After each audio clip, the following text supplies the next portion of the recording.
hay ọc ti rol kan ngày lâu liao chan zong a kan si nai tum chop mi kan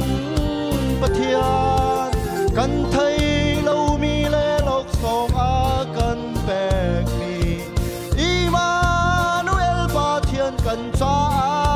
na tha Abraham pathian Isaac o pathian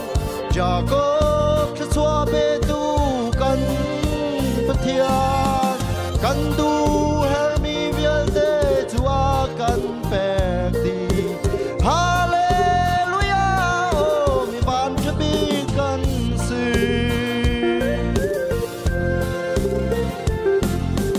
horna kan ton cha na kan bom theo tu kan phu kan tok lâu lak song a kan pegi adot nak veli lam a kan ruai Abraham pathian on sung loi tu ke Abraham pathian Isaac o pathian Jacob ke chua be tu kan pathian kan du her mi vial de chua kan pek di hallelujah o mi van che bi kan si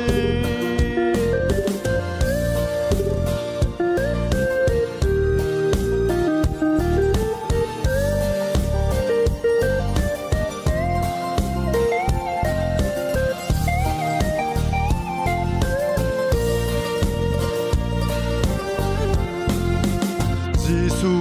thâu than na ka thâu than về chăng cây a thi chia mi sual cây thu tóc lâu lắc song sung a cá bẹt mi chu thâu thiên lung các sa đầm na ka kan bẹt Abraham pathian Isaac o pathian Jacob ke chua be tu kan pathian kan du her mi vial de chua kan pek di hallelujah